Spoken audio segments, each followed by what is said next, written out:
오늘은 거울 치료 두 번째 시간 율법 교사에 대한 부분을 함께 살펴보고자 합니다.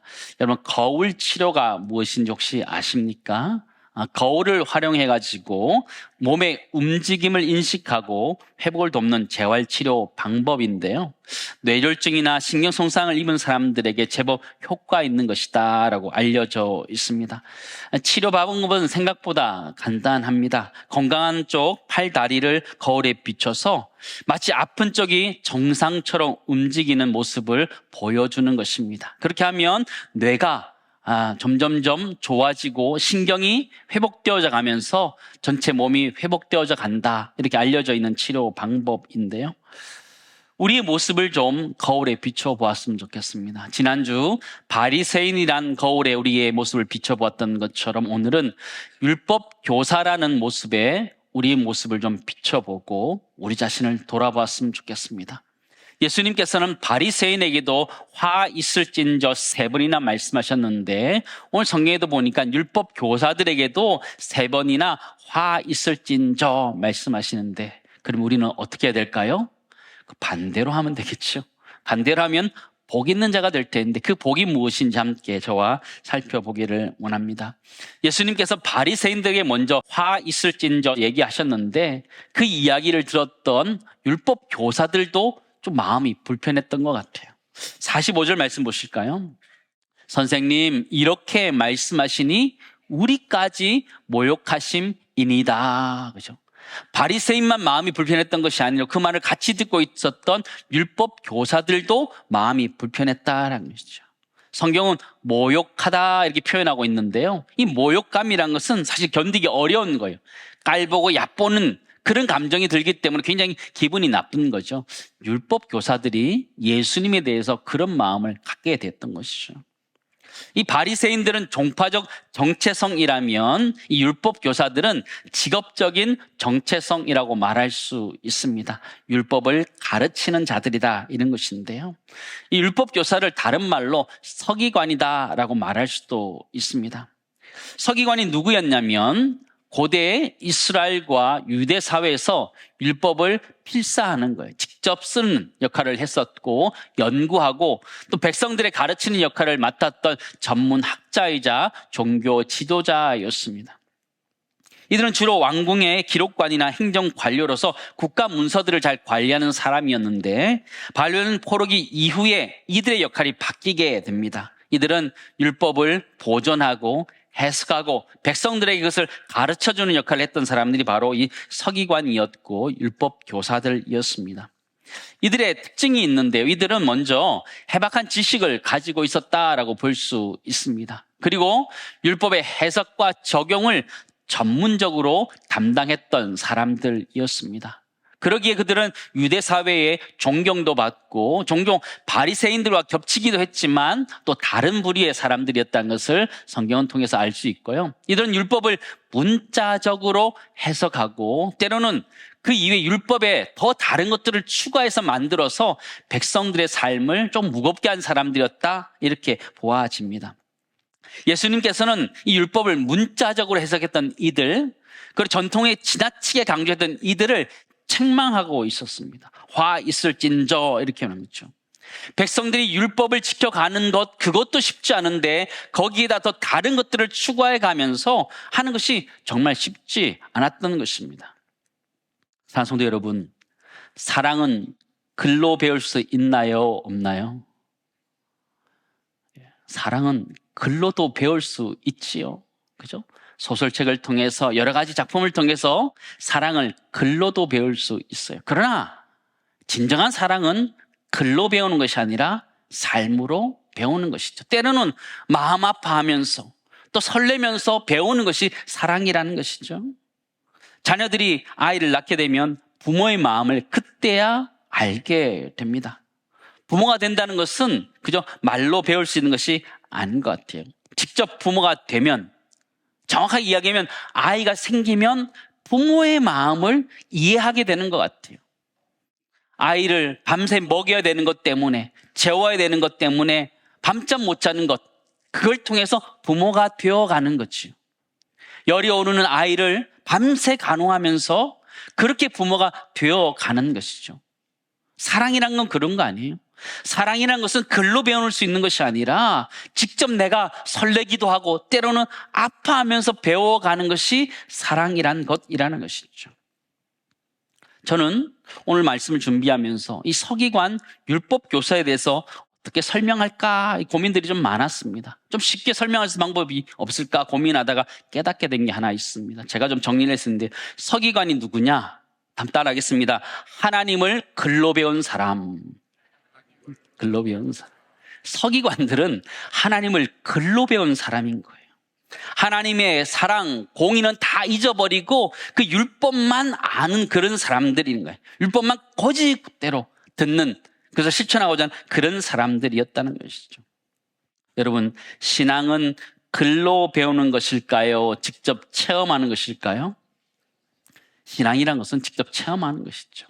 하나님도 마찬가지. 우리가 성경을 통해서 하나님에 대해서 지식적으로 알게 되지만 그 말씀 우리 삶들 가운데 역사하셔서 직접 체험해야 되는 것이 우리의 신앙이고 우리의 믿음이라는 것이죠.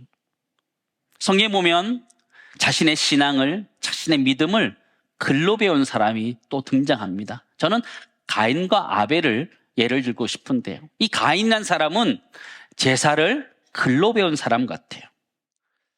가인은 땅의 소출을 가지고 제사를 드리고 이 아벨은 양으로 제물을 드리게 되었습니다. 그러나 하나님께서는 아벨의 제물과 제사는 받으셨지만 가인의 제물과 제사는 받지 않으셨어요.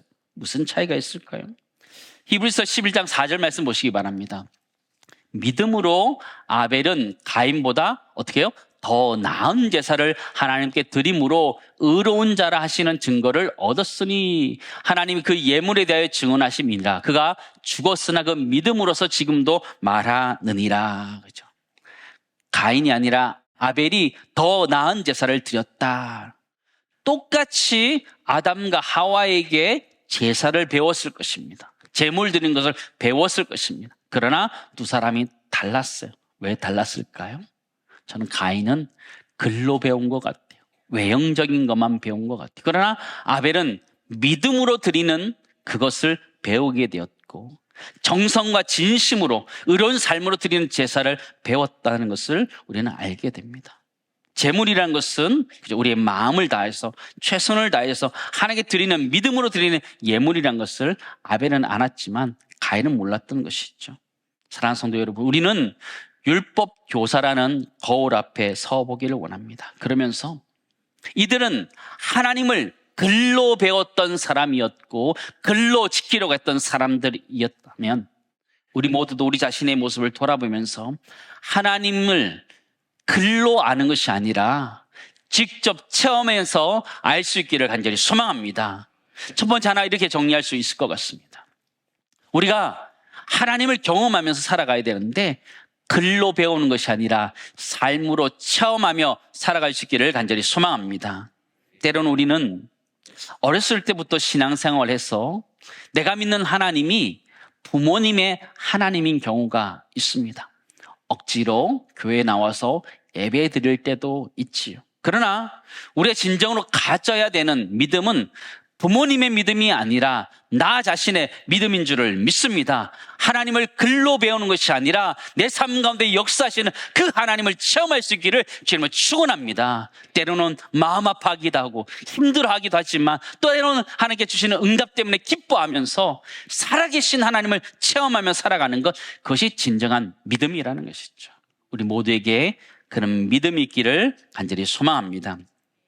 주님은 이 율법 교사들을 세 가지로 책망하고 있습니다. 화 있을진저라고 말씀하시는데 첫 번째 화 있을진저는요, 백성에게 무거운 짐을 지우는 그런 위선을 그들이 가지고 있었습니다.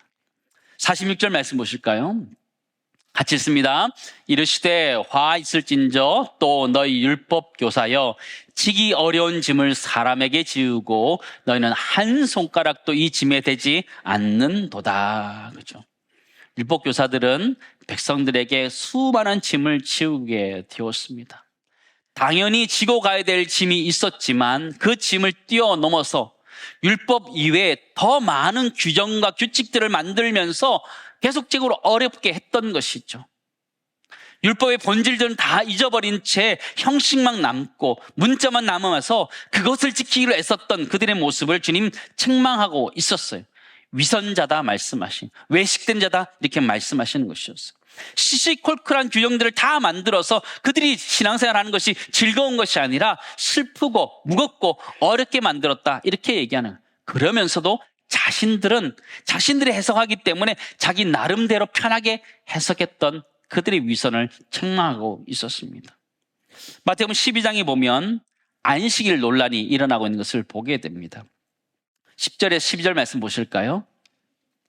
한쪽 손 마른 사람이 있는지라 사람들이 예수를 고발하려 하여 물어 이르되 안식일에 병 고치는 것이 옳으니까. 예수께서 이르시되 너희 중에 어떤 사람이 양 한 마리가 있어 안식일에 구덩이에 빠졌으면 끌어내지 않겠느냐. 사람이 양보다 얼마나 더 귀하냐. 그러므로 안식일에 선을 행하는 것이 옳으니라 하시고 말씀하시는 거죠. 안식일에 양이 구덩이에 빠졌다면 건져내지 않겠느냐. 당연히 건져낸다는 것이죠. 사람이 훨씬 더 중요하다고 말씀하시는 거죠.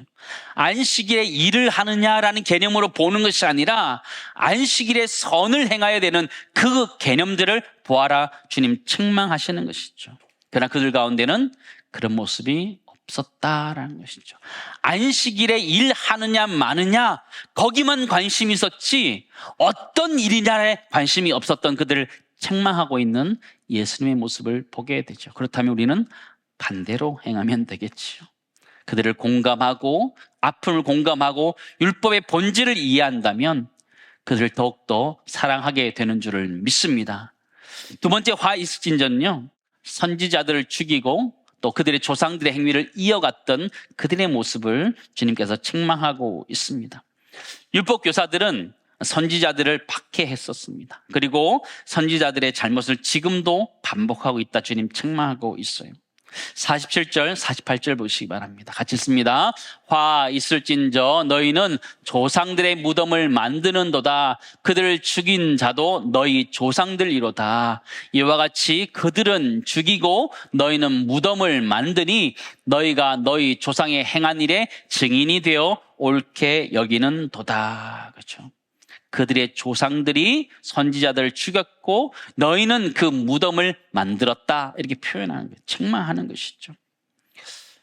유대인들 사이에는 이 선지자들의 무덤이 있습니다. 현재도 있는 것이 있는데요, 이란 수사에 가면 다니엘의 선지자의 무덤이 있습니다. 그리고 이란 투이사르칸에 가면 하박국 선지자의 묘도 있고요, 이스라엘은 사무엘 선지자의 무덤이 지금도 있습니다. 사진을 잠깐 보여주시죠. 저기가 사무엘 선지자의 무덤이 있는 곳이고 사무엘 선지자의 무덤입니다. 지금도 저 앞에서 랍비들이 율법을 읽고 기도하기도 합니다. 율법 교사들이 저기서 선지자의 묘를 만들었다라고 보기는 어렵습니다. 왜냐하면 율법을 가르치는 일들을 주로 하였지만 주님께서 선지자의 무덤을 만들었다 이 이야기는 그들이 선지자를 죽였다 이런 얘기를 하는 것이죠. 선지자들이 살아있었을 때에 그 말씀을 순종하지 않았던 사람들이 지금 와서 선지자의 묘 앞에서 잘 지키는 것처럼 하고 있는 그들의 외식됨을 꾸짖는 말씀이라는 것이죠. 한번 따라하겠습니다. 있을 때나 잘하지. 네.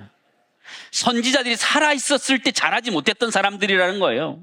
선지자들이 살아있었을 때 말씀을 선포하였을 때 그 말씀을 거부했던 그들이 도리어 선지자의 묘 앞에서 지금 잘하는 것처럼 하고 있는 것 외식되다 말하는 것이죠.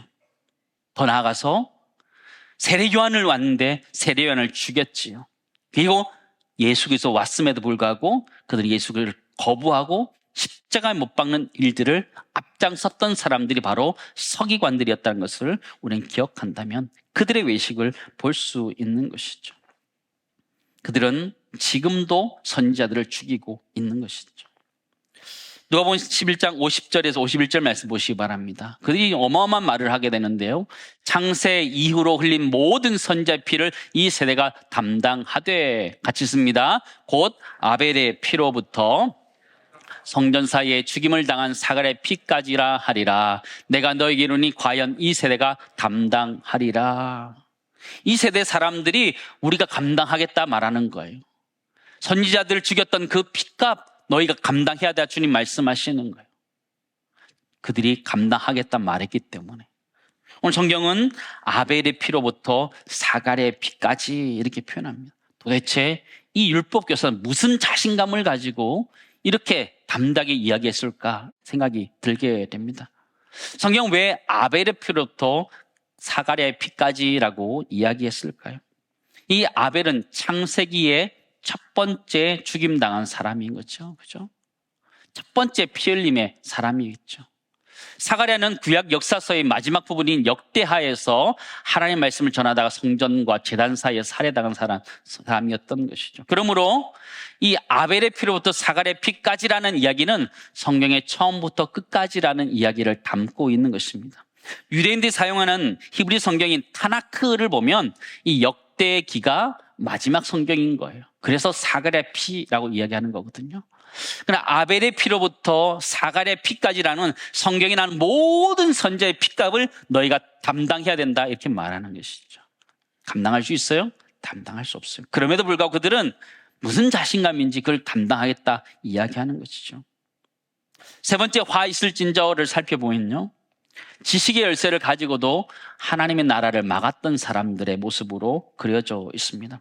율법 교사들은 율법을 맡은 자였습니다. 하나님의 말씀을 맡은 자였는데 그들도 그 가운데 구원의 말씀을 깨닫지 못하고 다른 사람에게 구원의 말씀도 전하지 못하는 그런 우를 범했던 것을 보게 돼요.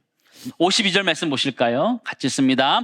화 있을진저 너희 율법 교사여, 너희가 지식의 열쇠를 가져가서 너희도 들어가지 않고 또 들어가고자 하는 자도 막았느니라 하시니라. 그에게는 율법이라는 지식의 열쇠가 있었어요. 지식의 열쇠 구체적으로 무엇이냐면 하나님과 구원에 이른 지식, 참된 지식, 그거를 지식의 열쇠다 말할 수 있고요. 또 하나는 성경 해석과 진리로 인도하는 역할을 이 지식의 열쇠라고 말할 수 있어요. 그들은 율법을 맡았음에도 불구하고 그 율법을 통해서 하나님을 깨닫지 못했던 거예요. 율법만 남아 있었던 것이죠. 글로만 남아 있었던 것이죠. 그들에게 주님은 화 있을진저, 그들이 못 깨달은 것, 그것뿐만 아니라 다른 사람도 깨닫지 못하겠던 그들의 잘못들을 주님이 책망하였던 것을 보게 됩니다. 그들은 하나님을 글로 배웠고 말로만 사랑과 공의를 배웠던 사람이라는 걸 보게 돼요. 이들을 향해서 주님은 화 있을진저 3번이나 말씀하고 있습니다. 그렇다면 우리는 어떻게 하면 돼요? 반대로만 하면 되는 거죠. 표로 제가 정리를 좀 해보았습니다. 복 있을진저나 화 있을진저라는 부분 보시면 3가지를 책망했거든요. 백성에게 무거운 짐을 지우는 위선을 가진 그들. 그렇다면 우리는 어떻게 해야 되느냐? 율법의 본질에 집중하는 거예요. 하나님 말씀의 본질을 집중하는 거예요. 하나님 사랑과 이웃 사랑에 집중할 때 복이 있게 되는 줄을 믿습니다. 두 번째는 선지자들을 죽인 조상들의 행위를 이어갔던, 선지자의 묘를 만들었던 그들, 그게 중요한 것이 아니고 선지자들이 와서 가르쳤던 가르침에 순종하는 것이 중요하다는 것이죠. 주님의 가르침에 순종하는 것이 중요하다. 예수님의 가르침에 순종하는 것이 중요하다. 그럴 때 복이 있다 말할 수 있고요. 또 지식의 열쇠를 가지고도 하나님 나라를 막았던 그들이라면 우리는 그 지식의 열쇠를 활용해야 된다는 것이죠.